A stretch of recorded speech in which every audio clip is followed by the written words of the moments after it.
Welcome to the DubTurbo VST install video. What I'll do in this video quickly is go over how to purchase and install all 5 VSTs into bigger DAWs, and we'll be using Cubase for this.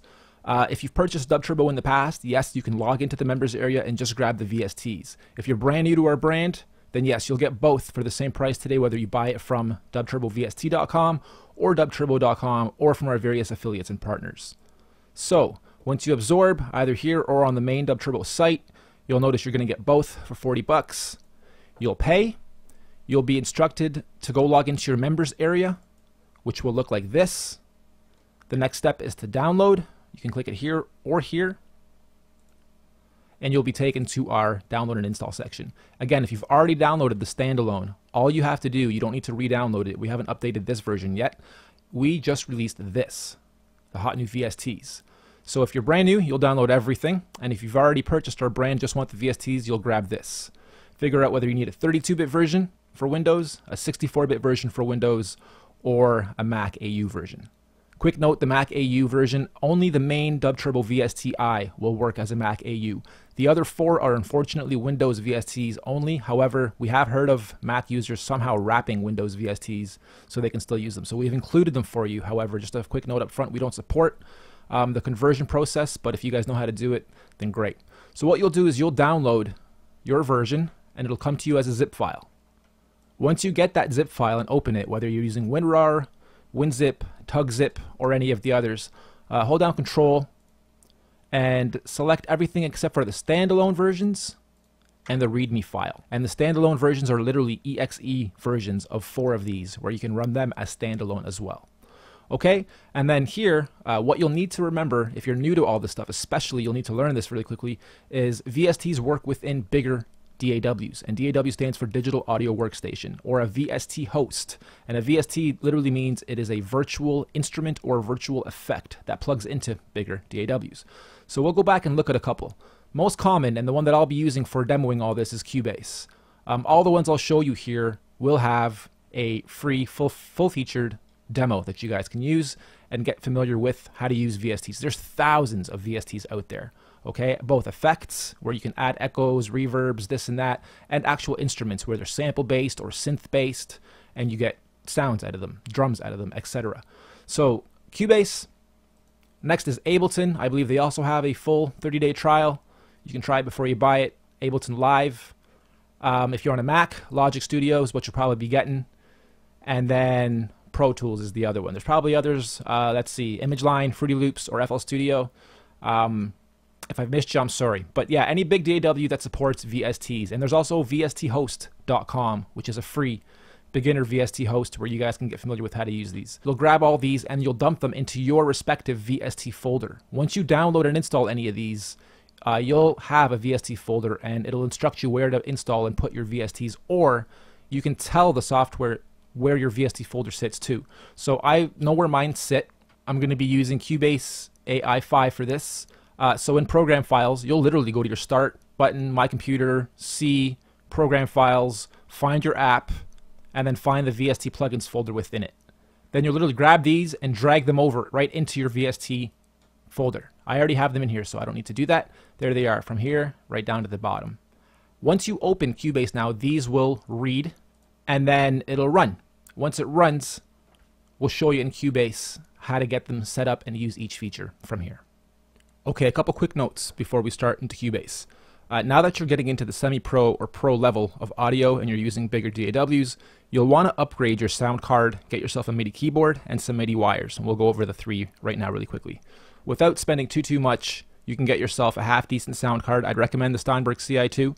I have one myself. I do like it. It'll really improve with your response rates. It'll lower your latency quite a bit, especially if you're going to be using a MIDI keyboard, which we'll talk about next. Next, you'll want to get yourself a MIDI controller, and you can get them in keyboard format so that there's keys from 1 octave up to 8 octaves, 10 octaves, or you can type in MIDI controller and you'll get a whole bunch of different ones that are both padded, like this guy here has pads, like the MPC kind of thing, and you can have a cool combo thereof. I just like I have a Motif 8. I love just having 8 octaves of keys that are key sensitive too. So you can use in Cubase, I'm going to hit Alt-K, and that'll bring up my keyboard. You can use the on-screen keyboard, and that also means you can use, see them light up as I'm punching the keys. You can use your actual keyboard, but you won't have sensitivity, and let's face it, you're using your keyboard, which has its advantages if you want to knock stuff out quick. But once you get detailed and you want complexity and you want sensitivity, so the harder you press the key, the louder the note or the drum is, and vice versa, the softer you press the key. Usually there's 16 levels of sensitivity. You'll be able to take advantage of that. And then if you get a MIDI controller that doesn't go USB right away, you'll want to grab an M Audio or a similar MIDI component interface for yourself so that you can connect your keyboard to your computer. Most of the newer ones just go right direct to the MIDI components anyway and have USB MIDI built in. Okay, so having those three will get you guys a lot further along, a lot faster with the VSTs once you learn how to use your DAW, whichever one you pick.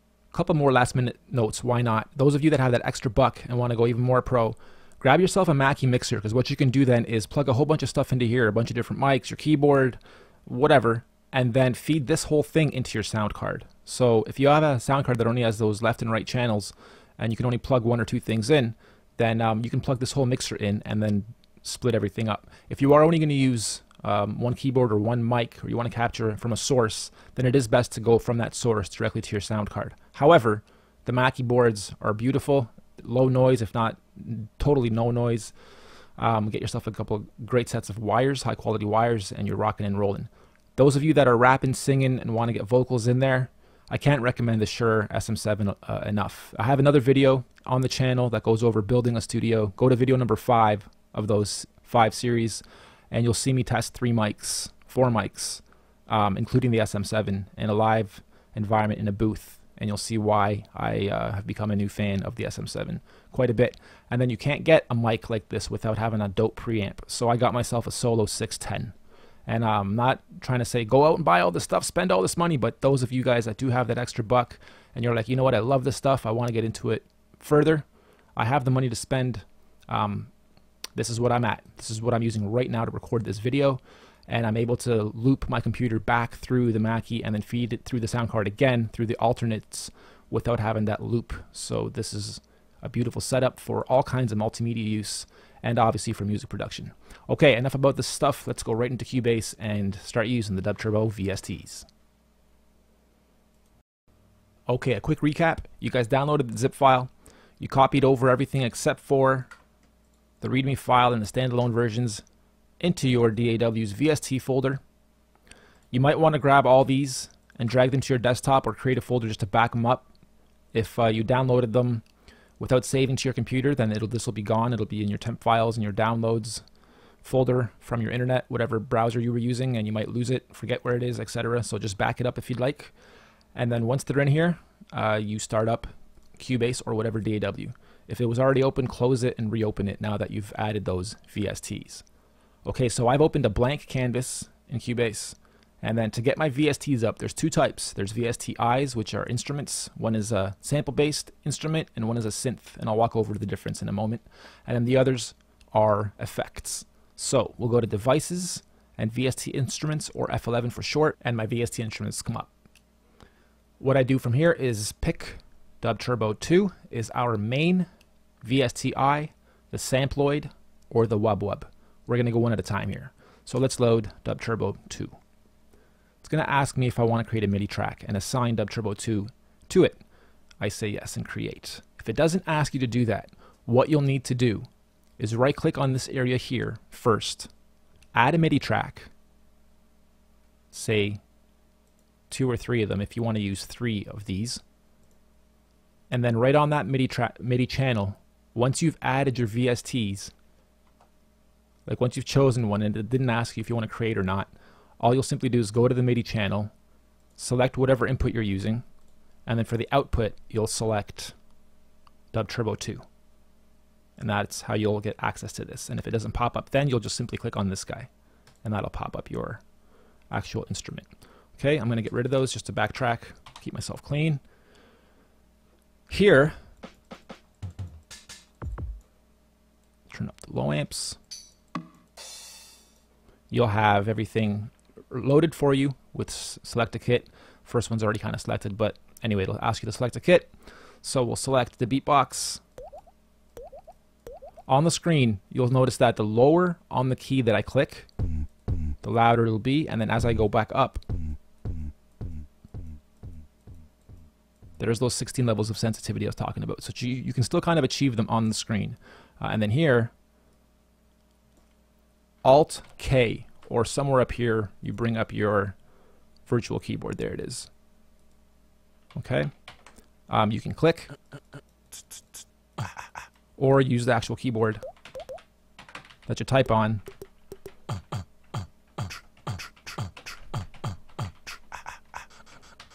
To make your little loops and beats and whatnot. Okay, so we'll leave the left side alone for now too. We'll just go over the basics. This is your volume. We'll illustrate that. This is the different instruments that we offer, one being drums and effects, the others being instruments. We'll go load those for a second.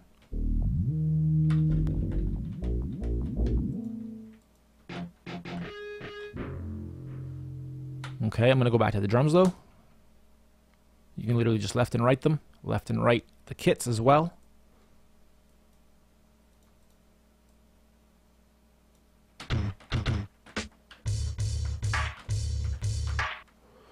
Your left and right pan. We give you a little reverb right here. Though this affects the whole kit and the whole thing, so I would kind of leave this off because we give you all kinds of effects to use, which I'll illustrate in a little bit. Your LFO rate and depth. You hear how it's getting all chorusy and wonky?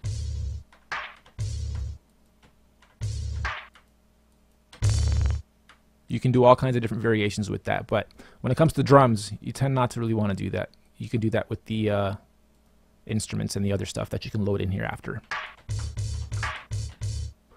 Okay, low amp will just get you louder, and high amp, and then the glide, that affects this too. You can group stuff, but again, this starts getting into more advanced features, which I'll leave out because I'd like to cover all 5 tools in this. That's obviously bendable, as you can hear. And if you've already got your MIDI keyboard hooked up,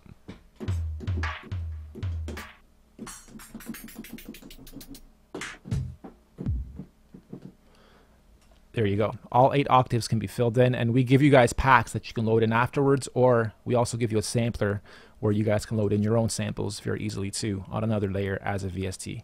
Actually, you know what? Let's just do at least a little something so that you guys can see the versatility of this. The way we've programmed all the kits makes sense so that if you lay a beat, a performance of any kind, and then you switch, you're like, I want to hear how that'll sound with this kit. It'll still sound how it's supposed to sound because the kicks are where they're supposed to be and the snares are on the keys they're supposed to be. So everything's kind of universal. Sure, let's do some random stuff. Whatever happens here happens. Quantizing 116. Boom. All right.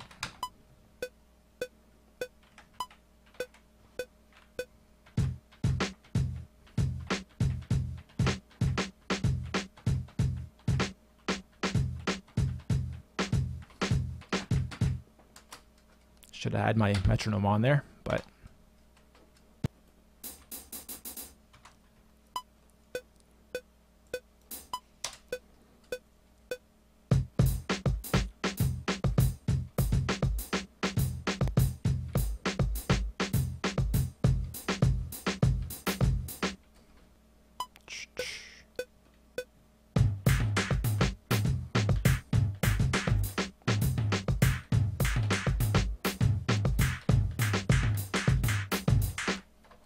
now what we can do is turn the keyboard off. I did that whole thing with the keyboard that I type on, by the way, not the MIDI controller. And I'm just going to loop. Okay, and now we'll take it through a different sound set, and we'll play around with it, see what it sounds good with.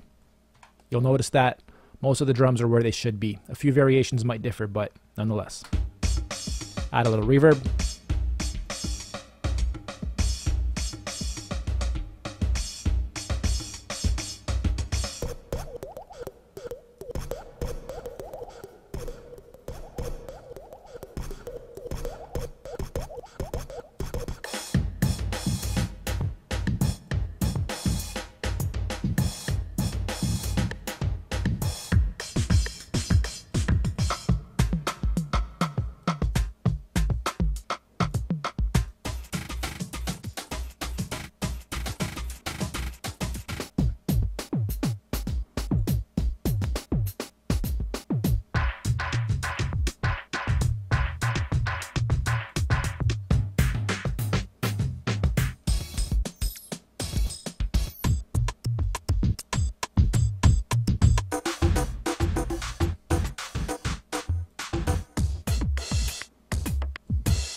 Okay, so I'm going to duplicate this. I'm going to choose DubTurbo 2 again on my second layer of VSTs, and then I'm going to duplicate this downwards.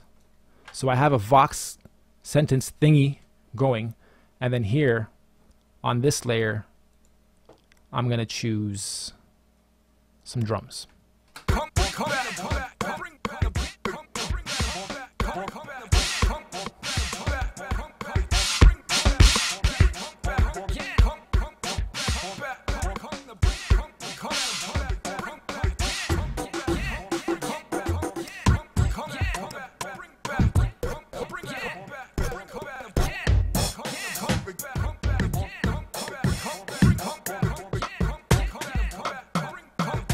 All right, and then once you get 2 going, you can keep going. But these kits, again, some of them are up to 8 octaves, so you can bang a lot of stuff out with just using one kit and then just duplicating them on different tracks, using this octave and then this octave and then this octave as you go further down and you want to add or variate different build-ups and drops. So very intuitive. And then once you get 2 layers going that are duplicated, you can change this one up a little bit so it's a bit of a different pattern, and it contrasts this one the same way you would in the standalone, those of you that were building beats in the standalone. And then build up different drums overlapping each other. Have 3 layers, one left, one right, one main, with subtle change ups and reverbs going on the second channel. So here's 2 drum sets going.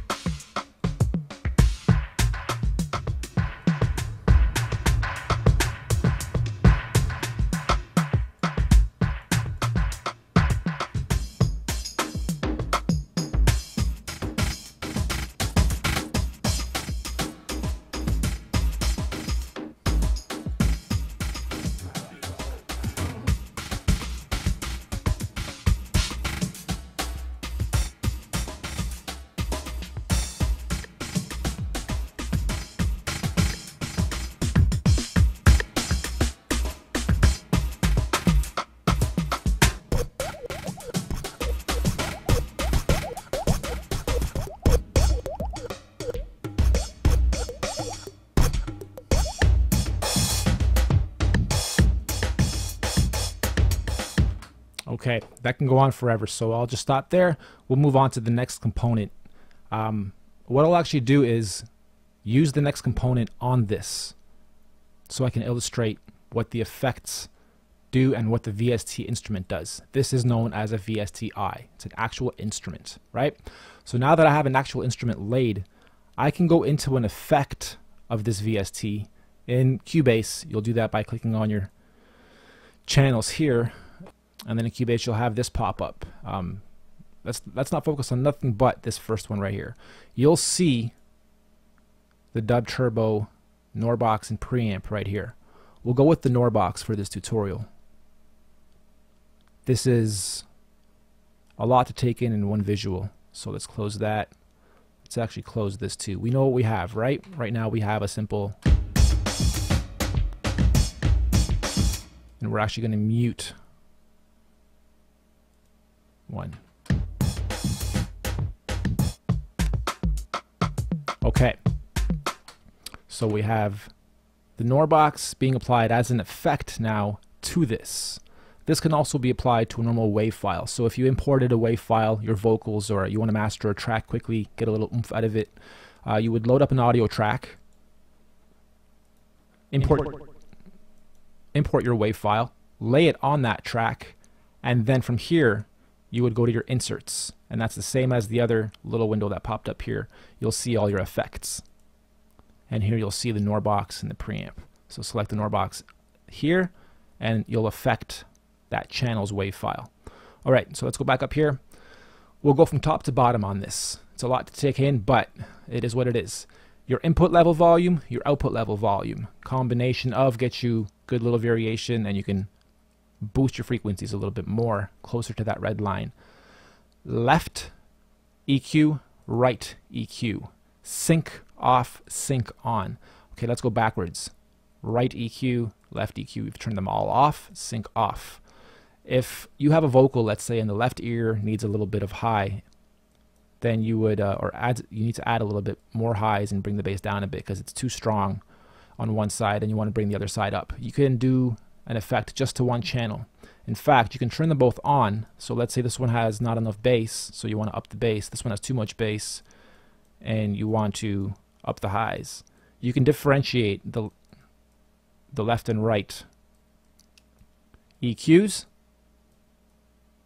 and then if you press sync, you'll see that one pop to match this one, and now you're affecting both. So the left is your bass, the middle is your mids, here are your highs on the left channel, and then the same thing on the right. That's your bass, that's your mids, that's your highs on a scale. All right, here are your left and right pan for the main, and then also if you want to just leave that in the center and use volumes, that's your left main out, that's your right main out. So that's that whole top area right there. Okay, so we have a beat going, and we're going to illustrate this top piece, how each works.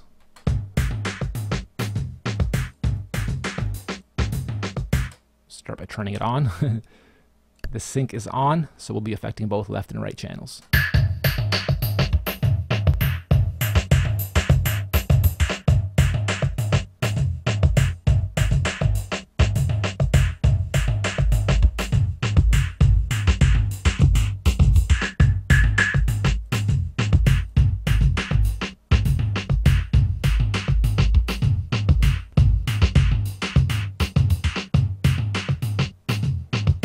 Okay, now we'll just do one channel.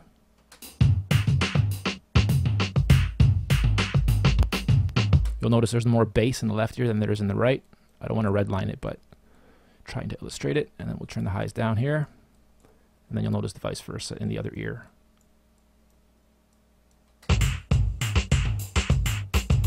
So in traditional for drums, I just want to illustrate it so when you're doing vocals or stuff that you do want a little bit of a stereo image on, it's very easy to do.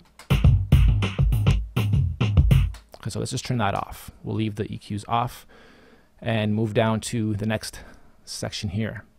It's a little bit confusing, and we're going to release a version of the Norbox that is going to be called the light version. It'll just not have this section here. It'll just, everything will be on or off. No chaos pad. If you have everything down in the bottom right corner, you're in a safe zone. That means you're not adding any effects. No matter what you have on or off, you're in a safe zone. Tough. You're not going to hear nothing. Once you bring the white pointer onto the screen, you are using mono, left and right. And this white matches up with this white, both meaning left and right ear. P stands for popper, R stands for reverb, and PEQ stands for parametric EQ.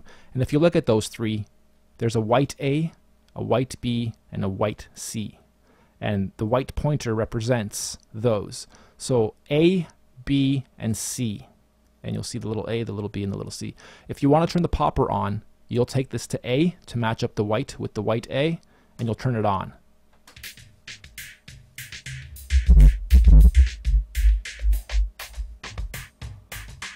And we call it the popper because you can pop sounds out of this that aren't even in there at first. And you can also redline it very easily too, so use it with extreme caution. Hear how you're starting to hear bongos out of nowhere? It's a 66 band EQ basically, and allows you to pop each one of them down or up, and you can get amazing mastering out of this. I've always loved having a lot of EQ on all my stuff. That's why you see tons of parametrics and 66 band and 30 band, 32 band, whatever this is up here, because you can't have enough EQ on every element. Okay, and then the reverb is B, so it's already on, and so is that, and so is that. So that actually won't be affected because it's a yellow C. Confusing. Let's just go one at a time. So A to B.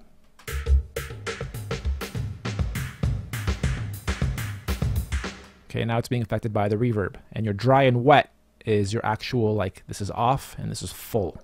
And this is mixing the two. Let's go off. Now we'll bring in the reverb. Then your room width and dampness are all individual here as well. So you can have a little bit of a reverb, with a little bit of dampness, and a little bit of width.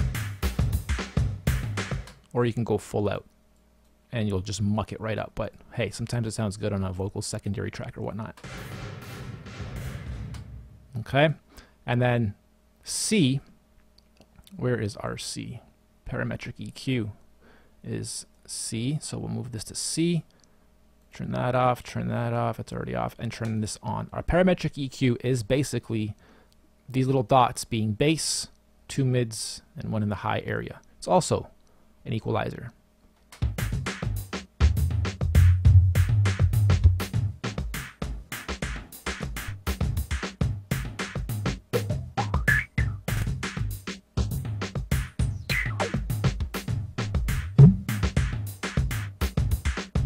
The wave file playing in the background there, if I click, you'll see a little pause symbol right there, turning on and off.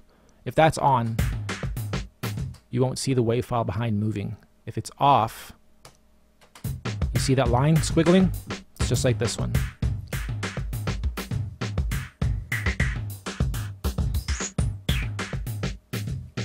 You have a high quality button,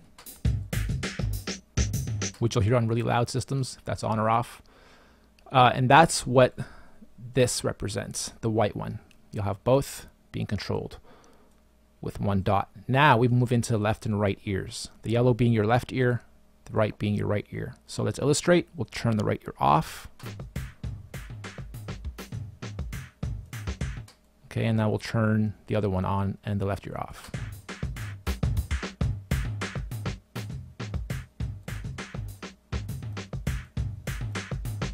Okay, we're going to get into automation a little bit later, which is up here.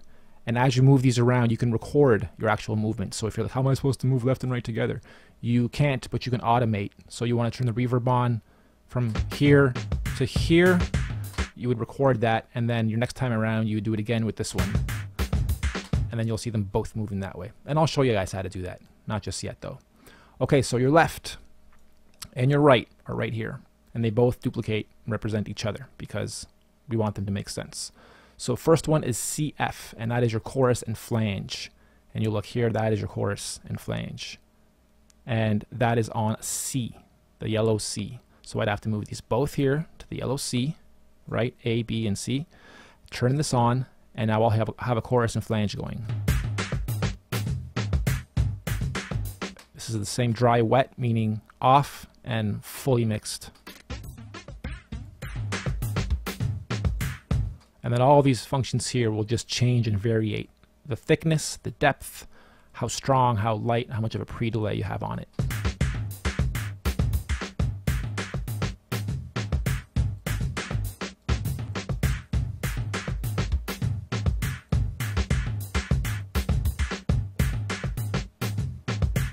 Okay. Next, we have PS, and PS stands for pitch shifter. This is fun. It's also on C. Right here, pitch shifter. We'll turn the chorus and flange off and the pitch shifter on, or have them both on, but we'll do one first. And we have 2 pitch shifters. We'll turn them both on. This, actually, let's bring them back to the default and then illustrate exactly what happens here. Semis and cents are basically the amounts and levels you want to pitch up or pitch down. Okay, so let's do the main first.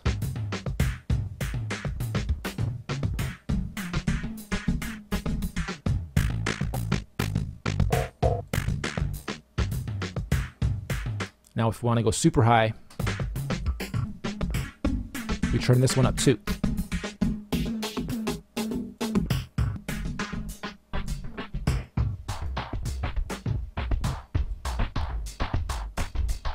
Later on, I'll show you guys how to vocalize and harmonize one vocal layer. You'll have 3 going by having all 3 of these. If the mono and the stereo are in here together, you can have 3 layers of vocals at each different octave or note and harmonize beautifully. But it doesn't turn out so good with the beats. Can't tell. Okay, so now we can turn the chorus and flange on too. We'll even turn a reverb on and bring this one on the screen as well. Okay, if we bring it between B and C, we'll even get some parametric EQ in there.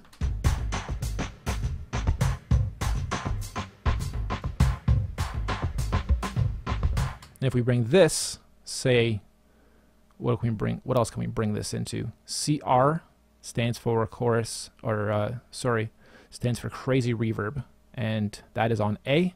So if we bring this between A and C, and now turn our crazy reverb on, this whole element here is also a reverb. So we can even turn that off. So we don't need that reverb anymore.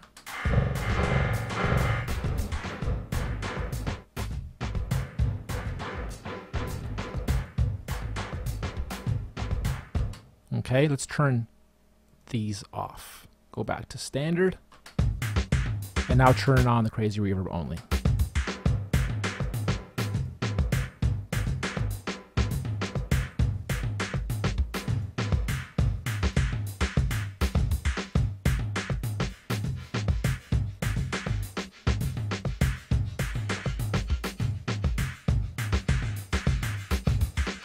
All right, this beat that I made quickly and all the stuff I'm doing here, again, you guys experiment with what combos sound good with what. I just want to showcase everything on here as quickly as possible without dragging it on too long. So I'm going to shut up and keep going. Last but not least, SD, and that will stand for stereo delay. It's on the colored B, so I'll know I'll have to move my left and right to B. We'll turn that off. Turn the stereo delay on and watch what happens.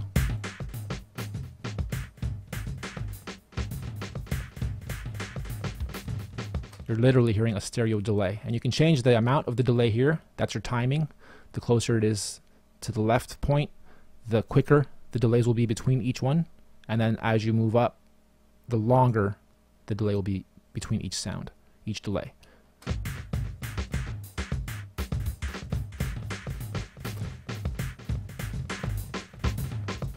Your feed is the strength, the amount of delay. I mean, it can go on forever. Watch. I just press play and stop. This is just the delay going. If I turn it down just a little bit, you'll start hearing it fade away. If I turn it down a lot, you'll hear it fade away fast. Okay, so you can have a crazy thing going on with all kinds of sources. Again, being vocals, instruments, background noises, scoring for movies. This thing it's an amazing addition to any studio, to any rack out there. Okay, so one thing I'll do, I guess, is illustrate how to oh, we didn't do the filters yet either. Let's do the filters. So it's on a yellow A. We'll move our left and right components to A. These are amazing for build-ups, especially in house and whatnot. The filters. Go to a low pass, we'll turn it on.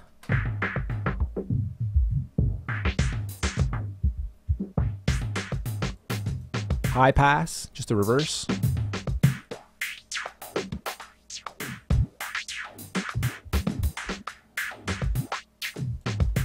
Band pass, notch, peak. I'll let you guys experiment with the rest. But you can automate everything here too.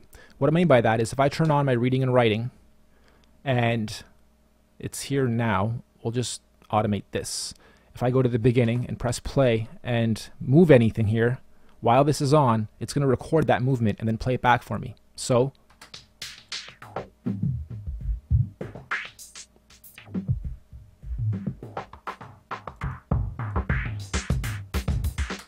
there. If I go back to 1 and play, now it's moving on its own. I can now keep going and turn on other things, and it'll record the movement again. So I have my parametric EQ on here under C. I'll bring that in.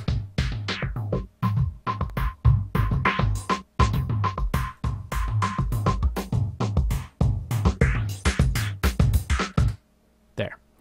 Go back to 1. Now you'll see this move and this move. And this. And we'll keep going.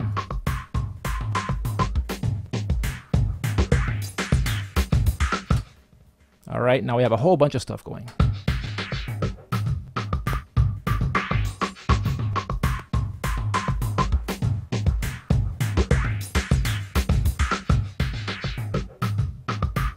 I'll let it play for a few bars and just keep messing with it, and then we'll move on to the next component.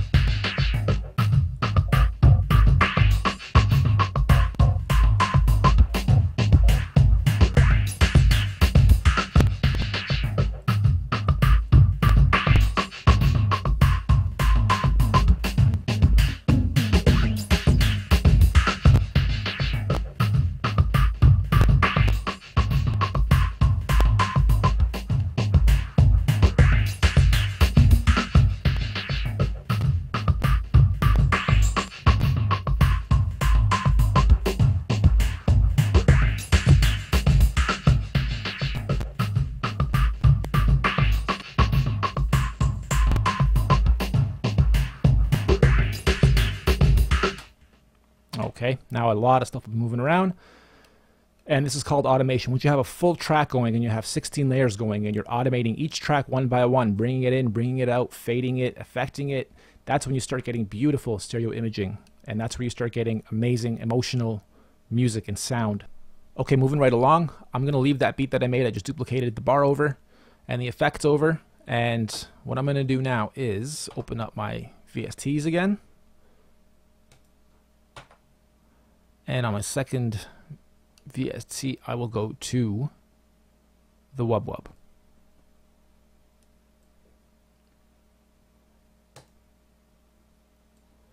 Okay, the same sequence or the same equalizer you guys had on the main VST is available here too. The same sync option is available on off, left, and right. Volume. However, this isn't a sample-based VSTi. This is a synth-based VSTi. And what that means is it actually generates sound. Not because I pre-recorded a bass line and gave you guys the wave file. Sorry, that probably killed your speakers. But because it actually generates it based on the shape of the sound that you're trying to generate. So it's a 4 oscillator synth, in other words. 1, 2, 3, and the 4th, you can actually draw your shape of your sound and choose the type of sound, the volume of it, the fine pitch of it, and then the actual octave. All 8 octaves are here, or 9 octaves. How do I demo this best? 1, 2, 3, and 4 on your chaos pad represent 1 being on 1, 2 being on 2, 3 is 3, and 4 is the drawable one. And to represent that, let's bring our on-screen keyboard up. So now I can just use the keyboard. That it's on 1 right now. It's a sine sound, S-I-N-E, sine, at -2 octaves. I can go down even further, -3. Beautiful bass comes out of this thing. Beautiful wobbles and different, you'll see. Let's go back to -2 so you can hear it. Those of you that can't, get better speakers or earphones, or I'll do a little. Okay. Your fine-tuned pitching here. Probably can't even tell and hear it. It's so minute. And then your gain is your volume. Okay, we go to channel 2. That's a triangle at -2. We'll put that at 0 or -1. Now let's go up to 0. If I put this right in the middle, you'll hear both. It's already got that little bit of a dubstep-y feel to it. You just gotta res it out. I'll show you guys how to do all that momentarily. 3 is a sawtooth at -2. If we bring it between 1 and 3, we'll have both. If we bring it here, we'll have all 3. And 4, whatever's on 4. 4 is a triangle at +3. Extremely high. We'll bring that down a little bit, +2. I don't like the triangle much, actually. We'll go to square.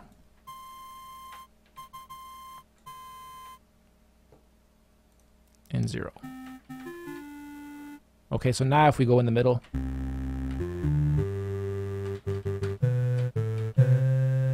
we start hearing cool notes. The presets give you a whole bunch of different sounds, and some of these you can actually get little like gun sounds and snares and drum type sounds out of this, but it's meant to be a tone generator, a sound shaper, if you will, and you can mimic everything from pianos to violins to the new electro age type sound. So we'll go through a few of these.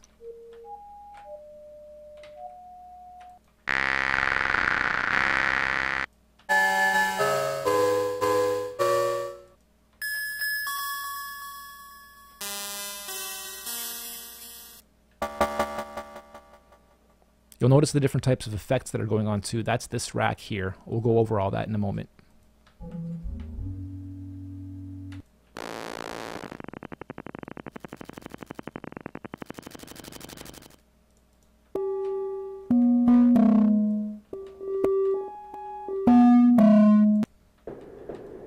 There you go. There's a gun. Or go really high octaves, maybe get a snare out of it. A few more, why not?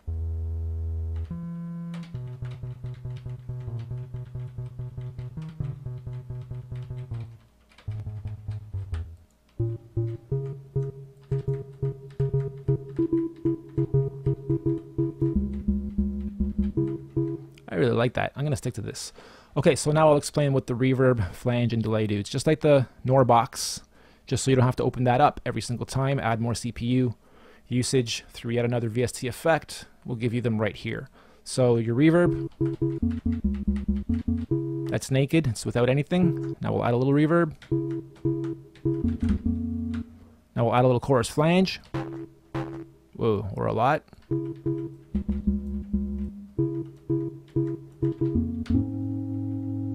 And your delay is a left and right stereo delay, just like on the NOR box as well.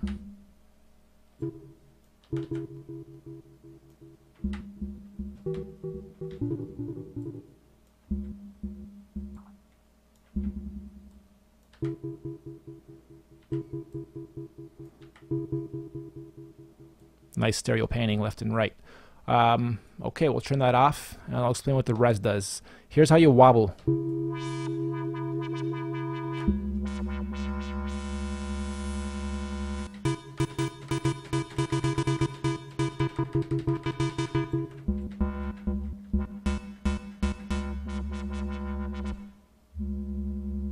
And last but not least, while you're doing all this and wobbling and changing octaves and using your chaos pad, you're even bending.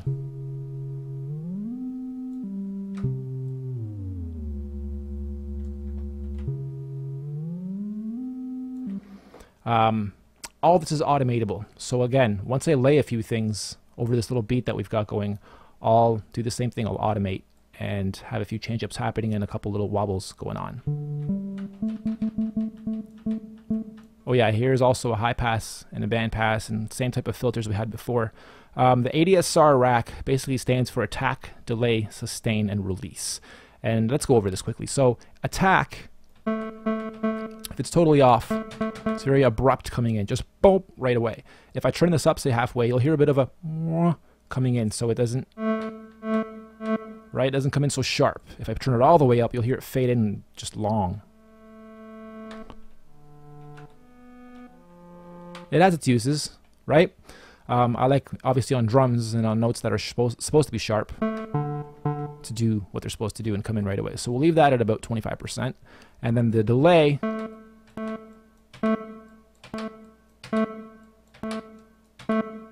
gives you a little bit of a volume / literal delay in your sound. Sustain is, if I just click the key and let go, it's just giving me a little blip there. This sustains it a little bit. And then the release, that's me doing the same thing. I just literally, okay, so 0 is, and full is, holds it forever, right? You want to figure out the best spot for you. That's way too long, obviously. Right in the middle seems to give you a little bit of a quarter second. And then as you get up there, 75% plus, it's way too long.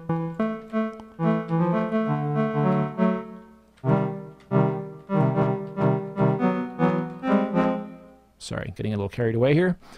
Let's move right into just laying something, shall we?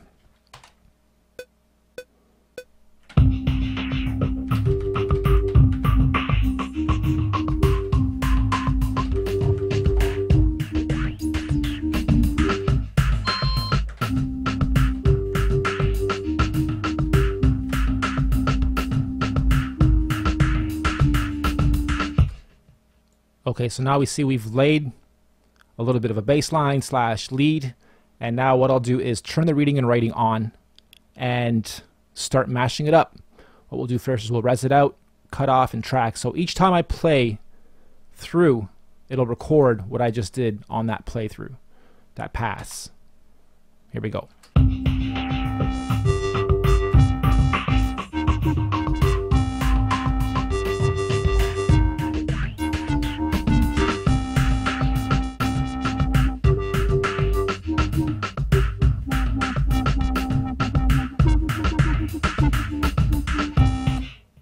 Okay, again, now we'll play with the cutoff.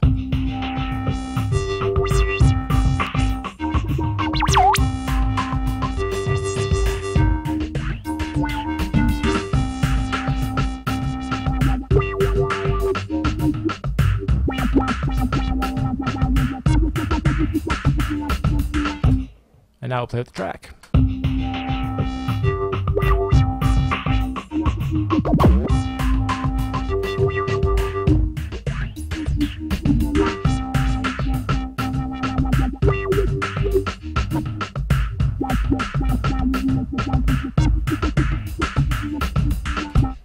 Okay, and we'll do a little bit of a chaos pad change up here and there.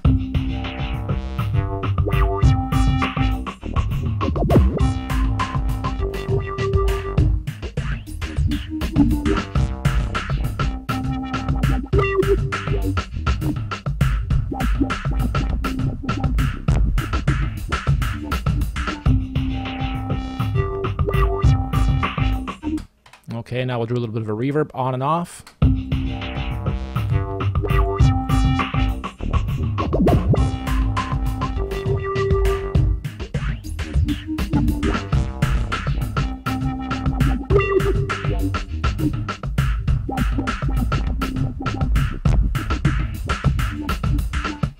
Play with the chorus a bit.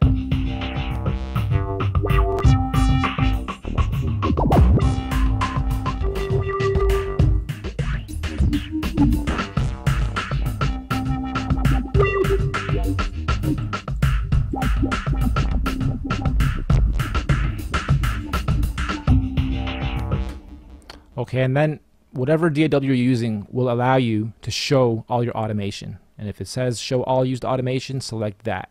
Here's all the little different change-ups and stuff I'm doing. So if something's too much or goes redline, you can get rid of it. This part here might.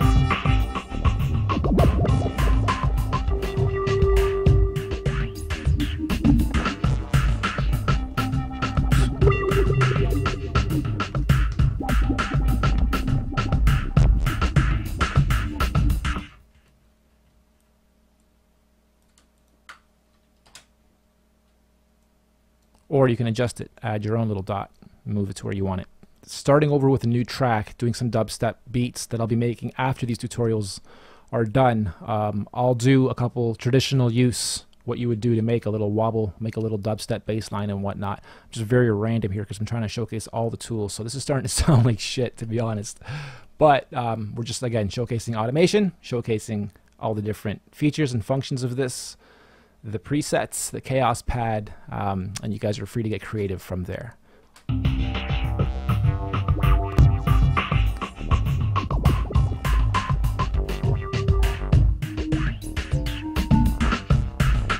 You can also obviously double up on this, make more of these layers so that you have your bass line on one and your wobble on the other and your highs on the next, so on and so forth. All right, so that'll be the second VST. I'll go back to my VSTs, and this time we're going to showcase the samploid.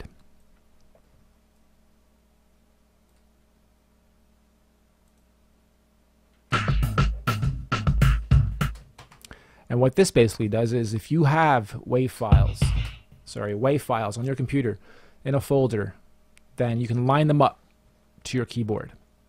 And you can affect them and filter them, and you have an ADSR rack and the EQs again, main volume, pitch, just so you guys can basically utilize a Rompler sampler type tool very easily.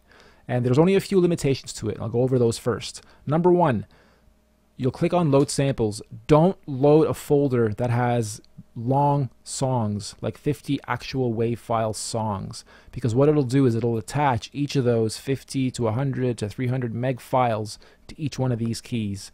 It'll eat up your CPU and crash, and you might not be able to load it again until you start up a new session, so you might lose that track or whatever you're working with. So number one, just choose folders that have samples in them that are short, sweet, and meant to be used as samples. It'll line them up alphabetically starting from key 1 going right to the last.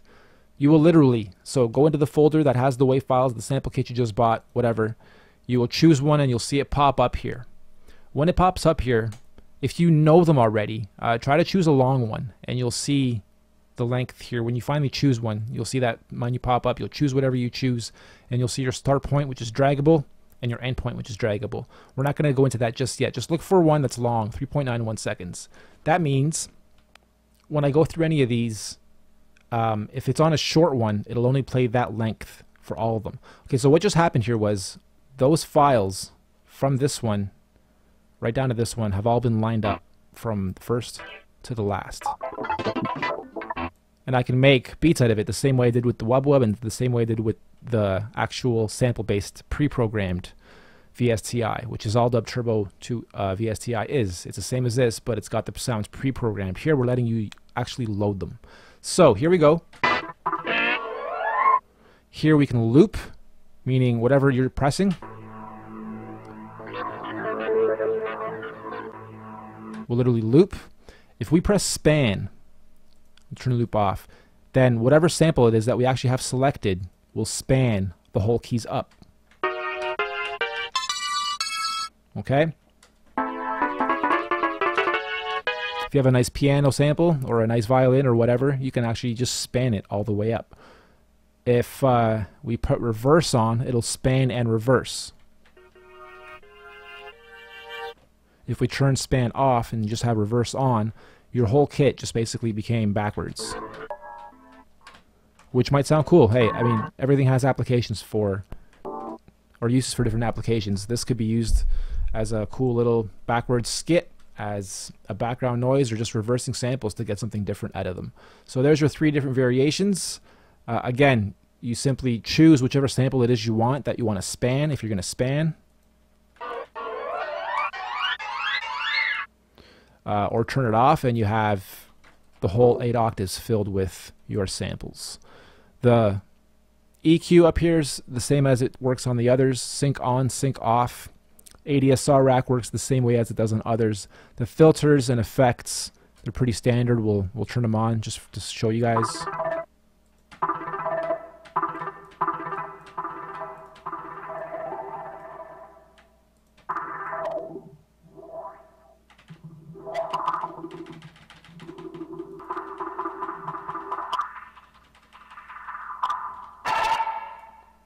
Sorry if any of these are way too loud. I'm trying to keep everything minimal so it doesn't blow speakers. But there you have it. And then there's a pitch.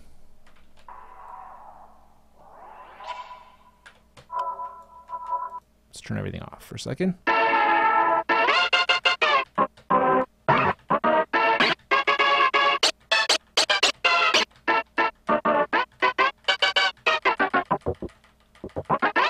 Really like high and low pitch. So I think it's like 8 up and 8 down, 8 octaves up, 8 octaves down. You guys can get really creative with this. Okay, so that's our samploid. I'll see if there's anything in here we can actually use for this beat.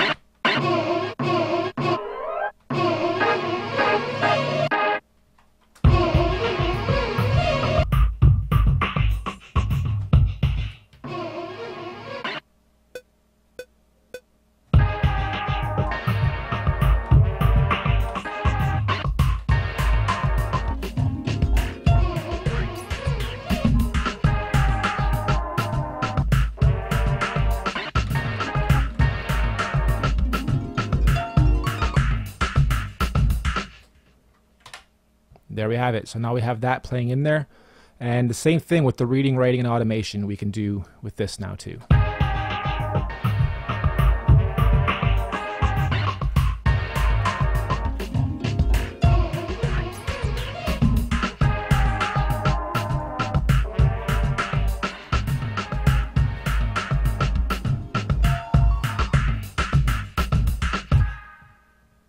Okay.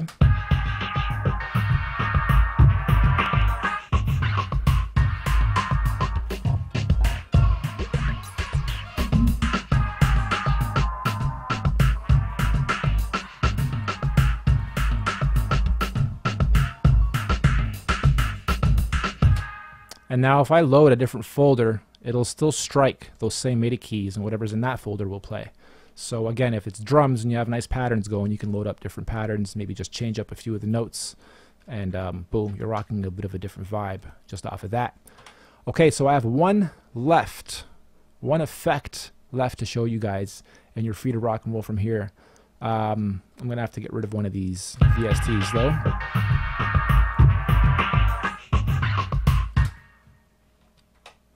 Okay, and the last thing to show you guys is our SOS preamp, and you get that the same way you would get any of the other effects.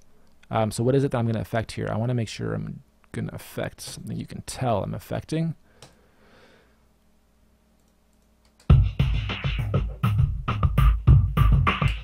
Okay, we'll go with this, and we will turn our preamp on. And all this is going to do is really grit the sound. So it's probably not going to sound good on main drum leads. It'll sound good on vocals, voxes.